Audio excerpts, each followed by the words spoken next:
to Horsehair and Hearsay with me, Jen, and me, Kate. Oh, and Patsy. Elevating the equine industry with equine tech, Some lore, some insights, impact, and a little bit of canter banter.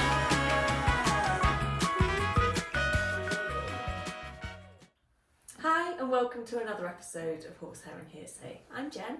I'm Kate. And today we're joined by Mr. Marc Jerram. Good morning. And for those of you that don't know, Marc is an incredible farrier who's based nearby where we are here in Staffordshire. Mm-hmm. So do you want to just... Oh, and an author. Oh, and an author, which International selling author, will I have you know. Yeah, I'm based on the Staffordshire-Shropshire border, work along there majority of the time effectively. There's so many horses in the area that we're all kept busy locally. Work with a lot of veterinary practices on a lot of corrective cases, but also provide lectures and clinics for farriers, vets and horse owners. And also recently, as I just said, published a book as well, which is going worldwide. That you wrote in your spare time. I wrote in my spare time, but there's literally 5 spare minutes a day. So, Jen will be doing the maths on that. Yeah, I've got my calculator. So I'm just looking, you've got a lot of extra kind of letters after your name. Do you want to just tell us a bit about what those were? So for the average layman, a farrier is a farrier, but if you want to just touch on how... Absolutely. Yeah, because I was going to say, just to cut in on that, I know there's been a lot of change and we were talking about exams and things earlier. I think a lot of people are confused as to who is the member body for farriers, who regulates you, do you have to be signed up with them, just some basics on that, and whether you've got a group that you're a member of that kind of puts their arm around you or not. And obviously you're all self-employed, so yeah, if you want to tell us a bit about being a farrier. Absolutely. The 3 main bodies involved in farriery are the Farrier Registration Council, which we ought to be a member of to shoe horses legally in the UK. We are then examined by the Workshop Company of Farriers, which at the moment is on pause, but they've been the awarding body for about 150 years, providing examinations. And we have the British Farriers and Blacksmiths Association, which effectively represent us on these various committees to defend our best interests. So the journey would be to become a registered farrier. You have to take what was known as the Diploma of a Workshop Company of Farriers, which is after a 4-year, 2-month apprenticeship. I think that may be a little bit more shorter now recently, but when I did it, it was 4 years, 2 months, and that's a very long time ago.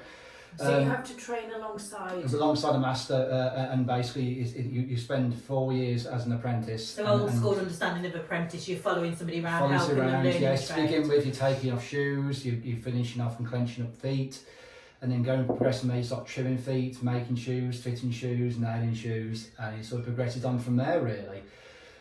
So yeah, I did a diploma in 2006. Where did you do that? Warwickshire College, Morton Morrell. Did my examination there. Then saved up a bit of money and went to live in New Zealand for 6 months, travel around New Zealand working with farriers all around there, to expand my life experiences as well as much as my farrier experiences.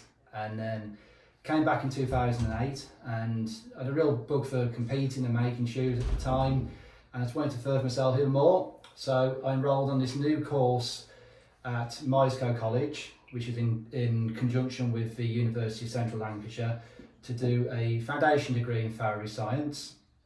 And it was the best career decision ever made, because it took the handbrake off my shoeing protocols and the styles of what I did really. It looked at things from a more scientific and evidence-based point of view.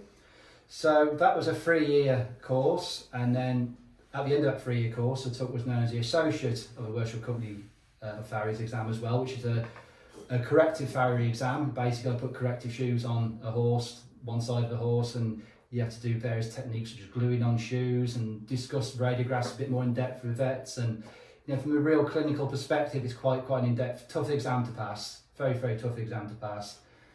So once that was done, I then enrolled again, because I'm such a sad person, a geek when it comes to feet, onto the BSc Honours course. And again, I further expanded, where I created a dissertation did mine on static and dynamic asymmetry in broken horses. And then after that, I had 2 children, which kept me busy for a while. It's remarkable being a man. I did all the hard work, I have, so it's been a very tough time. And then after that, I studied a bit of the thirst for knowledge, as I still do now in the present day. And there's recently another postgraduate course that came available at the Royal Veterinary College in London, which looked at equine locomotor research. So I went and undertake that and graduated from there 2 years ago. So done 4 postgraduate qualifications on top of the standard one. But the entry level into the register is a diploma of the Workshop Company of Farriers, and that is what we're all trained to that standard, which is a very high standard. So obviously there's a bit of a trend, and we won't talk about it in any detail, but barefoot and all of that. Do people who practice in that have to be a member of any of those bodies, or is that an area of contention? The bodies I mentioned earlier, they are not assigned to barefoot trimmers. However, they, to be fair and give them credit, they have created an Ofqual Level 5 qualification for barefoot trimming and equine podiatry to train and to trim to a high standard, which is equivalent to the Associate of Workshop Company Farriers or the Foundation Degree in Farrier Science, the Level 5 qualification. The diploma is Level 3. So they have really tried to up that.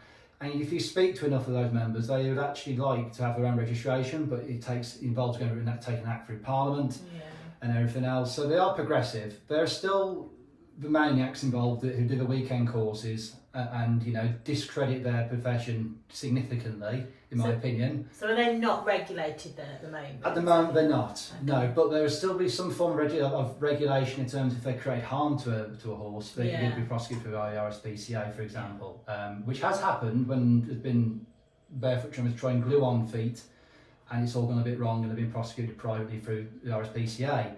But in terms of civil sort of prosecutions, they're not registered with the Farrier Registration Council. They can only pursue civil issues at the moment, not criminal.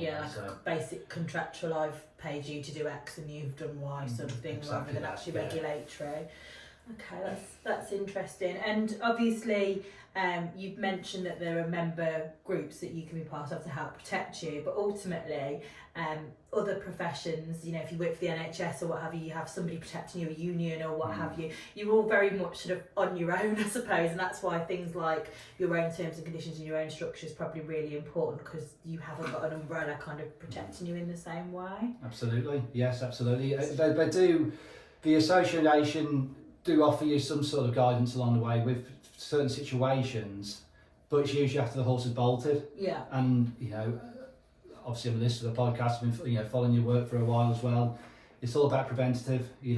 Everything's all okay until it's not okay, and that's the way it is. So the more you can do to protect yourself from the outset, the better. And as Mrs. Calculator will tell you, it will save you money to protect yourself up front. Yeah. What did we say on another one? Catch a mackerel? No, throw a sprat to catch a mackerel. Yes. Yeah, invest a little bit in the preventative beforehand so that you save yourself the problems later on. Absolutely. So talking about a couple of problems, so when did you start your business? I started full-time in this country in March 2008. I was working registered on the self-employed before that, just to save somebody to go abroad, but when I really hit the ground running was March 2008, so 15 years you were an apprentice for a while, so under the protection of someone else, I suppose, and then all of a sudden you're in the big bad world on your own. Yeah. Is that quite daunting? No, not really. I think, to be honest with you, because that's one advantage of a farrier training compared to something like a veterinary. You're on the job all day, you know how to interact with horse folk, you know the situations as well, what can arise, you get a bit of an idea for who to work for, who not to work for. Don't be wrong, in the early days, you take what's going, to begin with, obviously I've got a successful career now, but I wasn't beyond... Turning any work away before? No, I was shoeing horses at the end of the chain on an industrial estate to begin with. Nobody's above that, I'm not above that now, but I'm lucky enough and I live myself in those dangerous situations now. It's concrete and cover and coffee now, thank you. I say the same from the therapy perspective. Yeah. It's like when you first start, we all have to pay our dues at the end of a shit shovel, or like you take any job and half get your face kicked off and you've got people turning up late and horses turning up dirty, and gradually it's like you almost earn your stripes a bit, don't you? Absolutely. And I think everybody's money is the same, to be fair, but there are safer and situations to work in, and ones are going to provide a better business long term. Yeah, and it's interesting what you say when you just mentioned vets, because this is something we've touched on a few times, isn't it, about really academic professions. You've got people that go through and they know how to do it in a textbook. Of course they do practical stuff, but they're not out actually doing an apprenticeship, as it were, and although they have to do placements, they're so scared of getting sued and knowing how to actually deal with horses and things, whereas obviously the way that you've been trained, you're doing it every day, so it's not so scary. So that's quite important, isn't it? I think other professions it's really scary. Sort of day one, here you go. Yeah. Absolutely. On your own. But I mean, you know, you get a law. They've changed law because that was always very much that situation. I mean, the first day I walked into an office, I hadn't actually qualified, and they went, "Here's a box. You're doing a murder next week. You're on your own." And I was like, "Oh my god!" And it's sink or swim. But it's really daunting. So I think it's definitely a better process. And in law, they've changed it to more of an apprenticeship route now as well. So. I have the once a year I have a vet student with me on placement from the Worship Company Farriers Equine Veterinary Students Award, and they spend a week with a farrier going to learn how to take shoes off, seeing various issues and problems. So it's an interesting week from that perspective. But also they all say to me that it's a very useful week for them for client interaction and how to deal with clients. They only usually see clients when there's a problem. I see them routinely and on a daily basis sort of thing, and it's really useful for them to see the interaction and how to deal with clients, because every situation is unique. And there's no gentle introduction to these folks that come on place with me. This is like horses after horses after horses. And yeah, they find it just as useful for that. I mean, the last lady I had with me, by the end of the week, we went to one appointment, and it's a real hot summer's day, given a pink gin to finish off, and I was like, do not put that on the report. Yeah. Amazing. So when you started your business and obviously built it up to, it's a very successful practice, what do we call it? Practice that you've got now. Yeah. What kind of problems have you encountered along the way, and how have you found the best way around? I think the way the world changes over time is that to begin with, there was no social media when I started off, and to get clients, you're leaving cards on yard if you're shoeing a horse, leaving on the communal notice board. I was advertising Express and Star in the paper classifieds, I mean, that sounds like something from, World War II, doesn't it, but that's how it was. Phone book. Yeah, it was in the phone book. Yeah, it was in Yellow Pages. I had a phone book through the post the other day. Yeah, it was about that, it's considerably thinner now, isn't it, compared to how it used to be, where, it used to be a booster seat for people who were short driving. So yeah, and you're not always going to get a good idea about folk who you take on. And I've had, in the early days, checks bounce and cancel because you used to have to get the check, take it to the bank, pay it in. Now you put it straight in through your phone. It's a bit like a transfer now. So there are the issues. You're also going to be, going into issues where you can see, the less than desirable working areas and, less than desirable horses. One of the major advantages that the younger guys and girls have now when they start up is like a lot of people contact you via social media. And you can see what their past record is like on there. Do a bit of due diligence on it. Bit of due diligence. Yeah. You can see, they've gone through about 10 different farriers in the last year. Why is that? And you can, see various aspects. You think, this could be a bit of a red flag. But you just have to take these things with a pinch of salt and build your way up through it a little bit, really. So they're the main issue, I'd say, from the outset, is actually getting the work, which I think is a lot easier now than it used to be, particularly because there's more of a shortage now of farriers, I think. And also getting the right sort that are actually going to run your business efficiently so you can get paid. I mean, social media is a double-edged sword, I suppose, because Absolutely. it helps you so much because good word can spread and you can obviously do your checks, but also you have one grumble or one moan and it's bad word spreads a lot quicker, so it can also cause you a lot of problems. And we'll touch on it later, but if you're uploading photos and things of the work that you've done, you've got to make sure you've got the right permissions, and it's really easy to fall into traps. Of putting a photo of a horse's foot and thinking I'm not doing anything wrong because I've not identified the person or the place. So it does come with its own problems, and obviously you need to make sure that you cover yourself with that. I mean, in order to overcome that issue, I use a system called Metron, which is basically a bit like an X-ray block with calibrated screw heads. You can put all the measures on, kind of things like that. But you put a whiteboard behind it. You're placing the hoof on a block. And if it's a bay leg and a hoof, that could be off any horse. Same as any X-ray. That X-ray, don't you cut out all the information, it could be off any horse. It could be off the Google image or anything. So it does create a little bit of anonymity that way, but it's still best practice to get permission even with that. I've had some before where I've taken photographs of a hoof, and a woman said, you can put it online if you want. I said, well, yeah, but this horse is for sale, and you can see your one-eyed dog in the background, which everybody knows.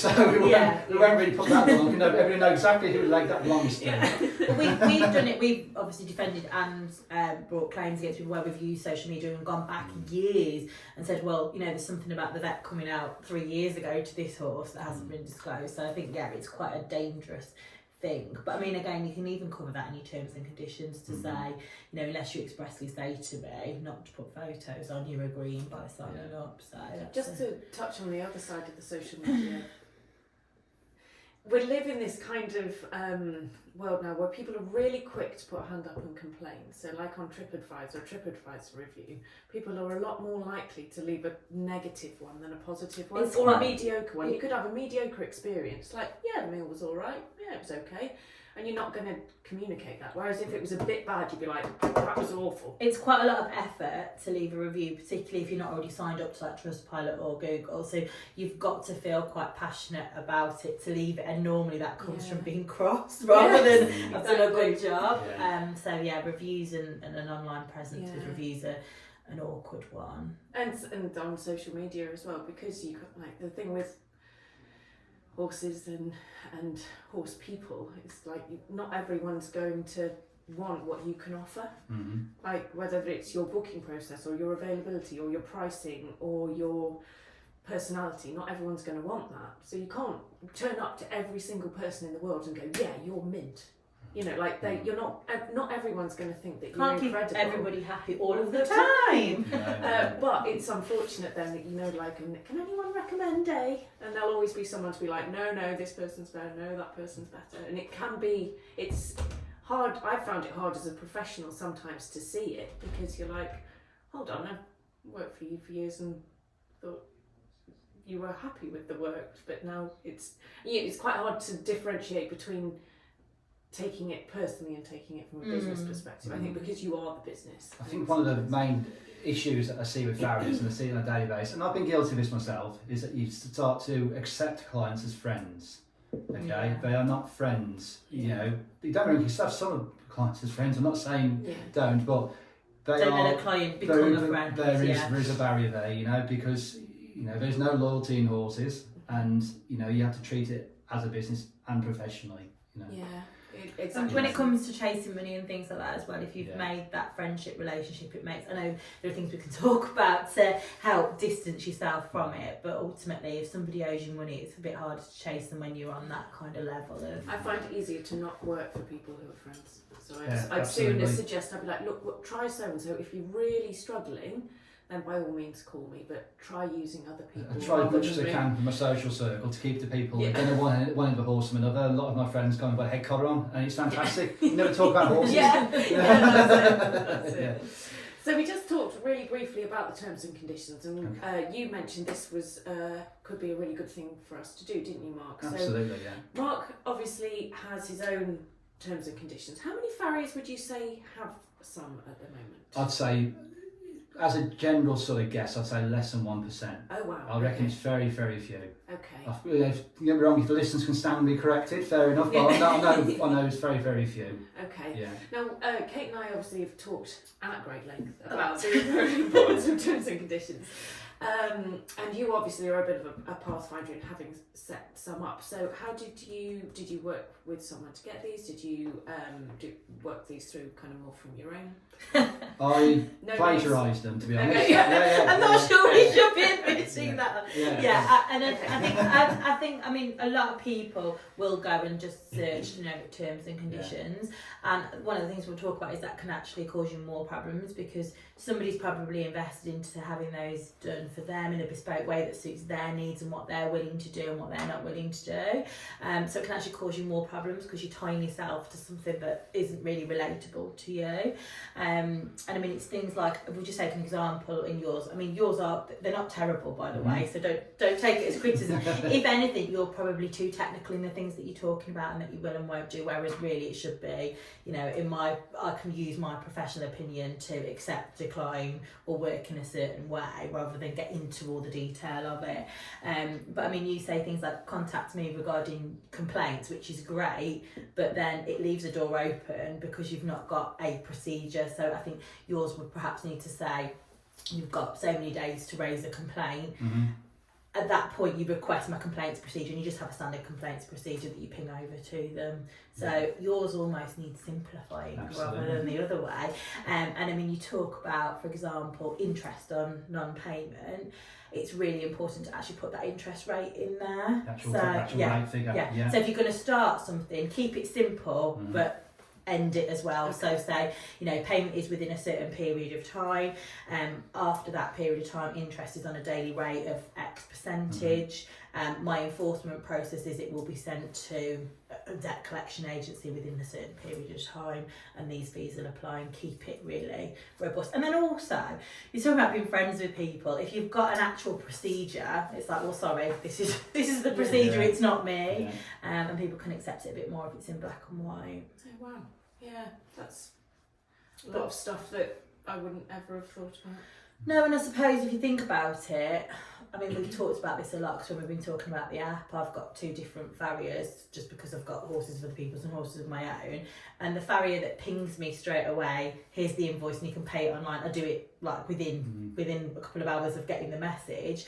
My other farrier, I think I'll be paying for his next holiday to Barbados. It all added up because he's like, oh, just pay me when you see me, and he's really relaxed about it. And not intentionally, but I probably take advantage of that because I'm not getting a digital reminder and an easy way to do it. It's quite hard to go and, for example, get cash out and things like that. So although he's trying to be nicer to me, I'm then taking advantage of it without meaning to. So I think the structure and the more formal approach to it will actually help both your client and you. Because I would rather pay it there and then, because I'm thinking, God, I am actually going to owe thousands at this rate. How many of your clients are present when you're shooting the horse? I would say a good 80%. 80%. Yeah, 20% sometimes the horses are left in or somebody on the yard. Very rarely among my own, but it does happen. And do you have it in your terms and conditions about anything about being left on your own? I don't believe I do, actually. No, so I think, again, you can caveat with your terms and conditions at the end by saying that you have the right to obviously vary them with agreement with the client. So I would always go in with a harsher approach of, there should always be somebody present with authority to make decisions, because what happens if something serious happens with the horse? You need someone that can make a decision.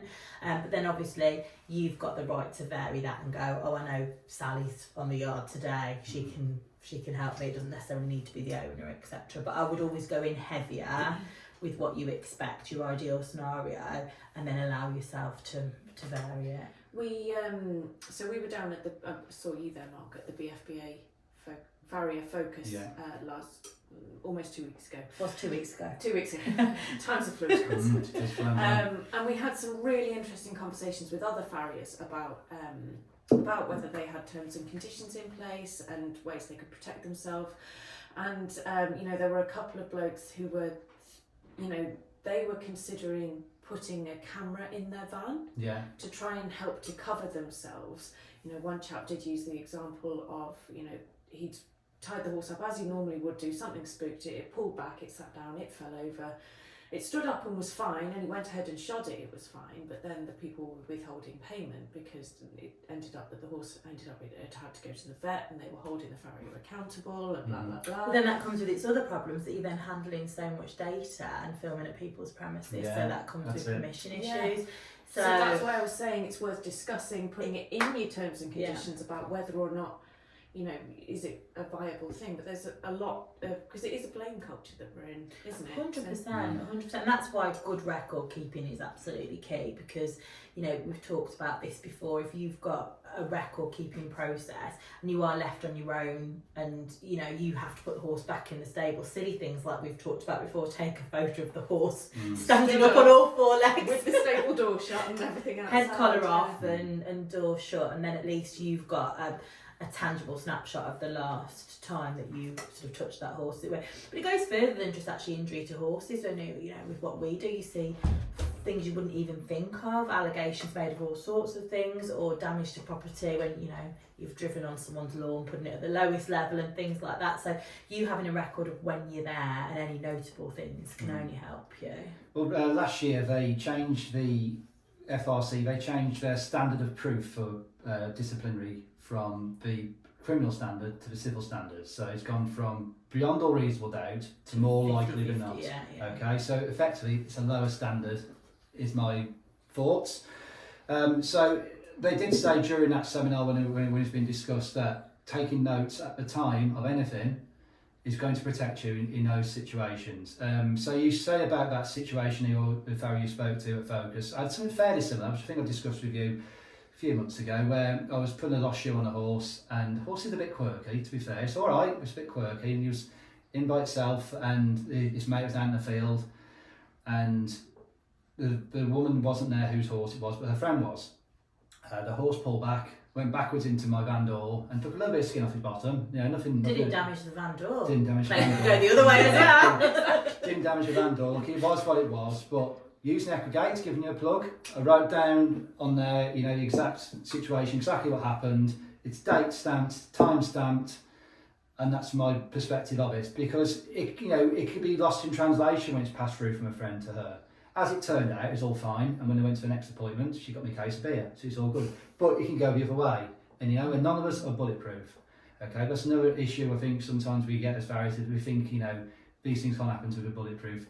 Any one of us can find ourselves in a tricky situation, and it's best to be pre-prepared for it, especially now. And I mean, just going back to when you're talking about criminal standing and things like that, when you're talking about any kind of allegation, civil or criminal, when you write the account up, days later or a week later, you've got more information because other people have spoken to you about it. It doesn't necessarily become your independent account of what happened. So you are coloured by the events thereafter and perhaps how the client's spoken to you and things. Whereas if you just write it down with no other influence, I was here today at 9 o'clock, the horse did whatever, it pulled back. It's fact and it's there and it's harder to question. Whereas writing it afterwards, as an advocate, you can start saying, well, who else did you speak to? And did you do this because you expected a complaint and what have you? Whereas if you're just writing down the facts, there's no motive, you're just doing your job, writing down what's happened. Absolutely. And I think on Equegate, we'll plug again, if you go back in and alter the record, it will say the date that it's been altered, won't it? So yeah. And similarly, it's not like you can create a record retrospectively. You could create a record today. And so, like, if I had come to your horse yesterday and I didn't keep records at the time, I could create a record for today and just put a note in there that the correct date. But you would know that it was created today. Yeah. But although that sounds like it's worse for you, it's better because it's transparent and it shows. Look, this is day stamped. And the whole point of the farrier profile is we've designed it to be really quick and easy for you guys to use. My hands are always covered in crap in the winter. As are yours, depending on whether people stick to your terms and conditions and provide the horses clean and dry. But yeah, even if to just leave a little voice note, it can take seconds, but it can really help to protect you going forward. Or it just shows that you are being conscientious in your work. You're fastidious in all of the details and fulfilling your role. So one of the things that I think was discussion point at that first CPD day we did was very much about, just looking at your terms and conditions and where you've referenced FRC, very much what takes precedent, what I want to do and what I feel is safe, or what the terms and conditions of FRC say I should do. And I think your terms and conditions need to deal with that and say, like, where possible, you're doing everything in line with your regulatory body. Yeah, code of conduct, yeah. But if it gets to a point where there's obviously a welfare concern for the horse or any other person, etc., you've got to have some scope in there to go for the for the client not to say, well, it says you can't leave until you've put a shoe on this horse. Absolutely not, yeah. So I think there needs to be some discussion in terms and conditions about what takes precedent and in what circumstances actually you can go, the code of conduct no longer stands because this is a health and safety or a danger situation. And again, we like a stuck record with it, but people, especially when you've gone through what you've gone through with qualifications, sometimes forget, actually I can say no. Yeah. I mean, you're getting better at that, but you can say, no, I can't come. It's I'm too tired. I'm not going to be in the best place to come and shoe your horse at 9 o'clock on a Friday night, and things like that. And people just feel like they owe their client to always say yes. And you're not there to train your client's horse to pick its front foot up. Absolutely not. It's always best to walk away, I feel, if you've got a very dangerous situation, but leave the situation safe. So, for example, if you're working on a horse, you're trying to add a shoe on and it's not having it and things are going pretty badly, don't walk away and leave the hoof with nails sticking out. Where you can, just take the shoe off and just leave it there. But if you leave it nail sticking out, it's going to cut its legs, it's going to potentially injure the handler. There was a case where somebody got brought to disciplinary because they walked away from the horse with a nail sticking up because he was playing up. So if at any point the safety of yourself, the horse and the handler are compromised, just walk away. I won't even have a battle now in the yard with a horse, you know, even if it's just a bit nervous or anything like that, because it's perspective. The way people take these things in, you know, you could be trying your best with a horse, but somebody will walk past and think, oh God, he's winding that horse up, rather than thinking, I'm trying to do my best for the young horse here. So no, you know, there would always be an easy one to replace them on the phone. So that's and your point you just raised about leaving a nail in, and again, that's only because it's whoever tells the best story wins. But this is about being prepared, isn't it? Because you could be that farrier that's left the nail in. But if it really was dangerous for you to go back in and try and do it, or dangerous to the owner, you can justify why actually it outweighed leaving the nail than something very serious happening. But you'd need to back it up with the detailed notes from the time as to why you've done that. Yeah. Whereas on the face of it, it will look like the farrier's gone, oh, I've had enough, I'm going to the pub, sod off, I'm leaving it and walking away. But if you can never be wrong if you're telling the truth and you're justifying it how you're feeling at the time. So I felt something really bad was going to happen if I stayed in the stable with that horse, either to me or to the owner. Or even if the owner wasn't present, you can say, as per the terms and conditions, I prefer to have somebody present. If the person isn't present, I wasn't comfortable getting that close to the back end. I've made the owner aware that there's a nail in the horse's. I've mitigated the future risk, because I accept there is a risk by leaving a horse with a nail in its foot, but this is how I've mitigated it. I've notified the owner straight away, etc. Yeah. So sometimes you can actually be in what is a disastrous position and still pedal yourself out of it in a professional way. It's an important thing to acknowledge that you've picked up on, and you have as well, that it's about the horse as well. Yeah. Like, as the people working on the horse, we feel an obligation to get our job done, and we're focusing on getting our job done. But hold on, if this is really upsetting the horse, the benefit of what we're doing is completely outweighed. So some horses you may never get back shoes on, for example, and the welfare of the horse, can it live without back shoes on? Potentially, yes. So sometimes an owner might be desperate to have back shoes on, but does that horse really need back shoes on? If it means somebody's going to get booted, the horse is going to get stressed, sometimes you've got to weigh it all up. So in your training process, your extensive training process, has this been touched on much? In terms of horse handling? From the legal aspect of protection of yourself with terms and conditions integrated into your nothing practice? at all. Nothing at all. Not in the basic outset training. I don't believe it's in the new apprenticeship standard either, which is fairly young in itself. And it's going to need to change. I think there's a lot of aspects of the training will be changing over the next few years, because it has gone from a trade to a profession, I think, in my time. You know, back in the day it was certainly a trade, but we expect to be professionals now. We're registered professionals, we are judged as professionals, you know, we're not like your bricklayers now, we're more like your vets, so to speak. And you have to keep you will have to keep records in the future, potentially. That will be something maybe in the future. There's no mention of it yet, but it will be something that's coming, I quite agree. And I think as well, we've touched on it before, that insurance companies and what have you will prefer people to have records. And I know in your industry, a lot of your insurance companies actually say you should keep records, because it helps them protect you, really. Absolutely. I mean, if you're working with a horse with collapsed heels and you've been shoeing it normally for as long as you can, and then all of a sudden needs corrective shoeing, some frog support, some pads and packing, everything else to the cost of the insurance company, well, they want to know, you know, what point was that door shut before it bolted, and if you can keep records of things and say, look, you know, this is why this is done because of the clientele's budget, for example, I think it will protect you, to be honest, rather than saying, well, it's your farrier's fault that the heels are collapsed. And I mean, you talked about doing a lot with vets, and obviously, you know, the old-fashioned way is great, getting on the phone to someone and going, this is what I've done, this is what I think. But ultimately, what are your views on record keeping and photos and things like that? Is it much nicer and much more professional as well for you to be able to ping across something document-wise to a vet to look at, and photos? Because obviously as well, you can't get the vet turning around saying, well, the farrier said X, Y, Z, because they're all trying to protect themselves.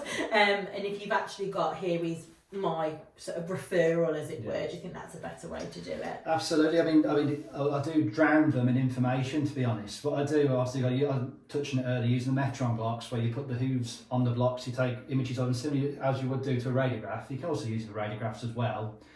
and then you can process it through into a report. And say, for example, the hoof wall angle, the heel angle, the width of the hoof, you can then put into a histogram and compare it against thousands of other horses and create a line that's saying this hoof. So it shows you the relation of the measure you're trying to look at in relation to general population. And on top of that, use gait analysis systems as well, such as hoofbeat and slope, which is the first one is the IMU sensor one, where you attach to the foot, and then it plots a hoof-like contact, everything. The slope one looks at the pollen pelvis vertical displacement using AI technology. So you can create a big 40-page report just by automation, send it to them. And super professional. Yeah, it does, exactly that. It's exactly that, and it does cost money, but you get it back in the long run. That's what I was going to say. Obviously, you've got all these qualifications, you're doing things properly, you are probably one of the best farriers that we've spoken to as far as record keeping and understanding obligations, liabilities and what have you. And do you think that your clients appreciate that and that you can charge a bit of a premium because you are giving a different service to more of your trade type farrier? Yeah, but I believe so, because they're getting a lot more for the money. And these things do take time to set up, so they do have to be chargeable. Otherwise, you may as well not bother. To take the images. And I mean, to do a gait analysis probably takes 10-15 minutes. It's fairly easy and efficient. To process the images through the software and put into a report, that's an extra hour on. So you do have to, cost that out effectively. But it gives them a good reference point as well as to where we started off and where we're at now, a year down the line. It's easy to forget how bad some situations were, how some feet were, So it does give a bit of a protective against that. But also as well, for working on the horse, and by the time the horse is recovered and rehabilitated and you get sent back to the original farrier, they've got a process that's been seen as to why we've done this, and it's for the horse's betterment, effectively. Like anything, you do have to get permission from the client to pass on to the that's another point, he's been listening. You can't just, that's one of the issues with referrals. It'd be great to contact every farrier about the case, because the GDPR, you can't really just ring up and say, I've had this client of yours ring me up, this is what the x-rays look like, this, that, the other. Again, it all comes down to permissions, and not all of them want to involve the previous farrier. But I do try and do as much as I can, particularly in cases like laminitis, which are not really farrier induced a lot of the time. We come and get the farrier to come and work with me, and we do a horse together, and it's great. But not every situation works out that way. Again, I think that's things you can cover in your terms and conditions about having the ability to contact the and obviously you're a different level, but you kind of day-to-day farrier. You might get a new client come to you, you really want to know why they've moved from John down the road. Is it because they've had an argument, they've not paid, there's been an incident? And I know that you would want to just pick up the phone and ask, and you can't do that. But if you can share records, the records will probably give some indication as to what the issues are. And I think, again, talking about one of the first CPDs we did, there was a lady there, wasn't she? Said quite often she gets asked to go and shoot because they say, it doesn't like men. Yeah. But really, it just doesn't like being shot by anybody. So she finds herself in quite a lot of situations, whereas if she'd been able to speak to the last farrier, they would probably just say, no, the horse just doesn't like being shot, don't put yourself in a dangerous situation. Yeah, or even if the other side of it is, if as the leaving farrier, as the previous farrier, you leave a report with that person, you're perfectly entitled to be able to contact the next farrier and go, I've left a report, please read it. And you can leave anything relevant in there. Watch it, it'll kick your face off with that thing. Yeah, and the law does protect the wrong people, unfortunately, at times for things like that, and particularly bad payers and bad horses, sort of things. So some, the way I sort of cover this, and this may not be legal. Oh gosh! It's like somebody gets into contact with me about such and such and say, why they left you. My stock answer is, well, you can construct yourself if you're in imaginary scenarios as to why the farrier doesn't want to go there anymore. Hypothetical and pick one of those. That's why. So it's either going to be a bad payer or a bad horse. So I've not said it, but they've thought about these ideas and said, just pick one of those. Diplomatic. Okay. You could have given a worse answer to that, I suppose. Yeah, I don't know. But I think it's about farriers sticking together, though, isn't it? Because if farriers say, "I'm happy to take on," we keep coming back to Sally the cob. I don't know who Sally the cob is, but I'm happy to take on Sally, but I just want the record from your previous farrier. That then covers it, doesn't it? And if the previous farrier's only shot it once, you go, well, I've only done this once. Yeah. And then you go further back down the line. So just such continuity of care, really. Definitely. It's all about keeping us all on the same team, I think. Amazing.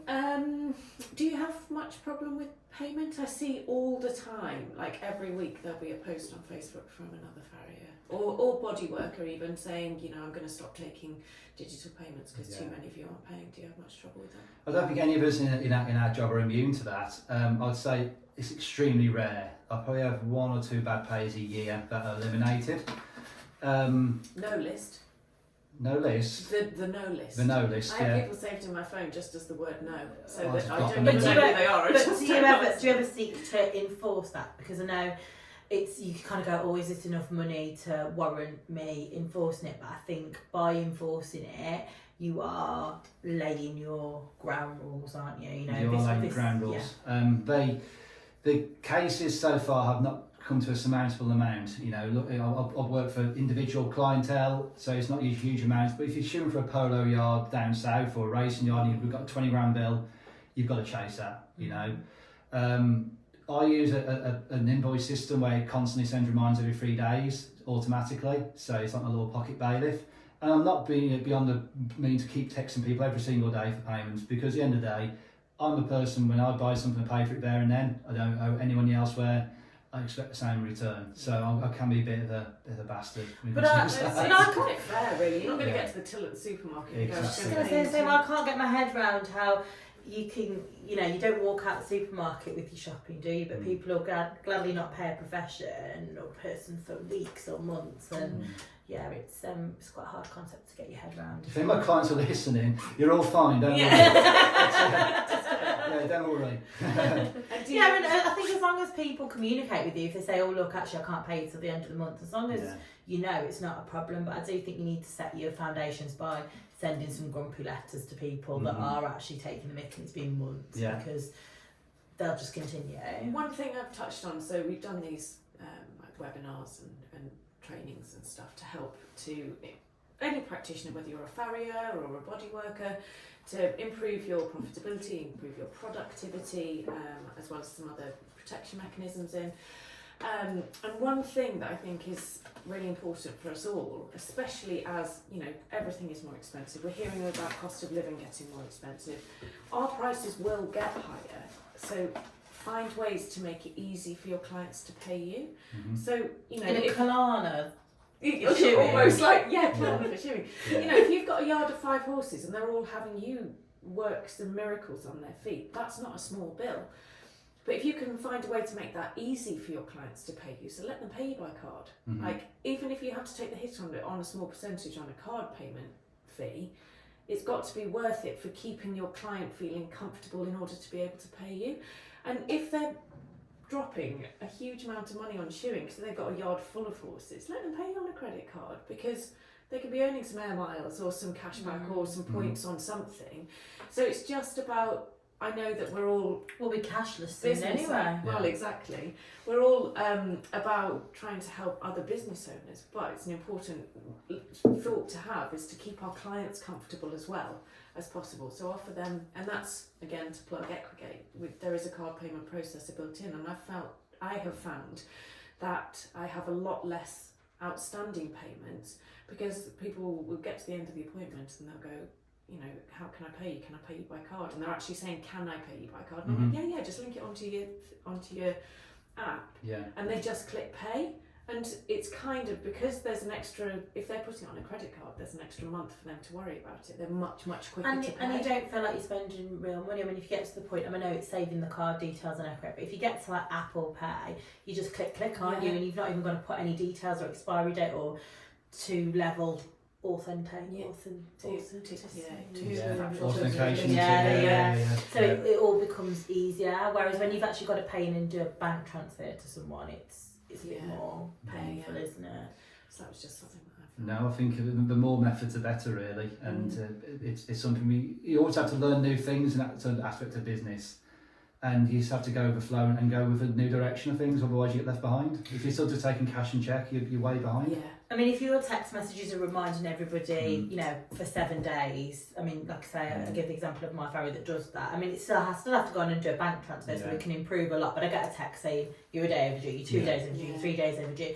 But if your terms and conditions say by day 7 you start adding interest, people might think, oh, I'll pay it tomorrow, when they just get a text. When they get one on day 7 that says you're now getting charged £1.27 a day, it'll make a difference. And you're also getting paid for your time for enforcing it by adding the interest on as well. Absolutely. You might leave them for a long time then, and then you end up making money off it that way. So, we did mention your book earlier. Yes, the Yes. Horsehair Tell us a Companion. bit about your book. The Horsehair Companion is a book I created. It took about a year to create. I have an extensive catalogue of images of various problem feet. Have we got authority to use those images in your book? Well, a lot of those are... Yes. Is a simple answer. Unfortunately, some of these are no longer with us, but the owners of the horses. Bit of both. But basically, it's a guide to rehabilitating hoof pathologies, how to do general care and maintenance of the hoof, so looking at things from nutrition aspects, how to remove shoes in emergencies, how to poultice, because unfortunately over the last few years we lost riding schools and we lost training of new horse owners effectively. So there's not much knowledge out there for owners when they take on their first horse or when they've got horses for any period of time. That's interesting. Sorry to cut above you, but we talked about that with Louis, didn't we? That abroad, to jump at a certain level, you have to also do your basic horse care. Yeah. And it's scary that you've probably got people competing at quite a decent level but actually wouldn't know even what a poultice was. Absolutely. So now it shows you how to stud up and everything in there, but there's plenty of interesting case studies as well from some real problematic feet and how they recovered over time really. So it's a general guide, a bit of the first aid manual you can have on your yard or an interesting read at home. And it's available worldwide from our website, www.thefarrier.co.uk. We'll put the link. The Farrier. Yeah. The Farrier. The Farrier. The Farrier. I got domain a long time ago. Yeah, well done. And I mean, that's another point, just going back to images and books and articles and things that people are drafting. People go on Google Images and think, well, if it's on Google Images, it's an image I can use, but they're all licensable, so be really careful even in your own social media. We've had little businesses around here that have used a general Google image and they've had big nasty letters from big law firms saying, have you got a license to use that image? So just be mindful even on your social media of just using a Google image. I mean, a very well-known farrier we all know, he used one of my images on his own social media post. Does it have a similar name to yours? Similar. That's what I have done. I've put my name sort of stamped over it, it's on some images, like a logo on there. So you Cark. I crack up because Mark says every year like a picture of, it was a Starbucks cup, wasn't it? He said, my name's Mark with a C, so they've spelt it as Cark. C-A-R-C. Or C-A-R-K. So I can't ever think about Mark without thinking of Cark. So it's Marc Jerram. Yeah. There you go. So he's got Marc Jerram written all over Probably his... called worse. Yeah. And another point, just talking about that, because people do ask, and I know you've asked before on stuff that you've done with Equegate, if you're writing something that's your own work, say you've got a website and you're doing a blog and things like that, obviously you don't want that to be copied, but if it's your own words and you literally put the date of creation in your name and the little copyright symbol, that's enough to protect it from somebody copying your words, because people will go on websites and you might have some good stuff on your websites, people might copy that and put it on their own social media, and obviously you can chase after them if they do, if it's got your details on it. Wow. Yeah. Amazing. So we can buy that off your website? Off my website, yes. It's available on eBay, from Waterstones. So I'm trying to get it out to various outlets as much as possible. Hopefully in some salaries soon. I feel like making it to Waterstones is a big thing. It is a big thing. Yeah. Have you done a book signing in Waterstones yet? I've got a book signing session next week at the Bell at Treacle, and then the week after at Hope Valley Saddlery in Somerford. Oh, nice. So got those to go to. But I'm doing a presentation as well, if this gets out before then. Book signing session and presentation on how to overcome problem feet. Well done, really well done. I have bought a copy. Yeah, you said you read it from cover to cover. Cover to cover, yeah. And you're ready for the exam. I was going to say, you said that. You've looked at the pictures. I'm like, but I will read it. But no, that's a massive effort and a lot of responsibility to draft that, so that's a big thing to have done. Are there many other farriers out there writing books and what have you? Or? There was another lady up in Scotland called Sarah Logie brought out a book this year as well. Her book is aimed at farriers wanting to take the associate exam, so different genre to mine really, but you know, certainly that's been needed. I think every book has to be unique in its own approach really. You have to fulfil a different role, and there hasn't been anything else like this of my own out there, and similar to Sarah's, there hasn't been anything that's guided you towards the associate exam, so it's been a good year for farriers writing books really, and hopefully there's many more to come. So, before we wrap up completely, the question that we ask everyone, what's the best piece of business advice you've ever been given? The best piece of business advice is turnover is vanity, profit is sanity. Nice. There you go. There we go. So well, you can write down all these big numbers, but if it's not profitable, it does mean nothing. But that's back to your point as well, as if you're putting yourself in a dangerous situation for the sake of your turnover, but actually how long are you there, how much profit are you actually making? Do you get your files knackered and your stuff kicked over? Actually, you could be losing money when you think you're making it, couldn't you? Absolutely. And what advice would you have for a farrier just starting out? Just starting out, invest in your education because you'll get it back tenfold. Absolutely, yeah. That's really nice to hear, isn't it? And also as well, if you are a single person, go and travel the world a bit because you've got all the time in the world to settle down and you know create a business. There's always going to be horses. There's always going to be feet always growing. What happens in the world? I went and travelled around New Zealand for 6 months after I qualified. Absolutely loved it. There's no way I could do it now with 6 horses, 2 kids, a wife, business, the lot. You know, it just won't happen. So do it whilst you can, whilst you're young, and see the world because there's a lot to see.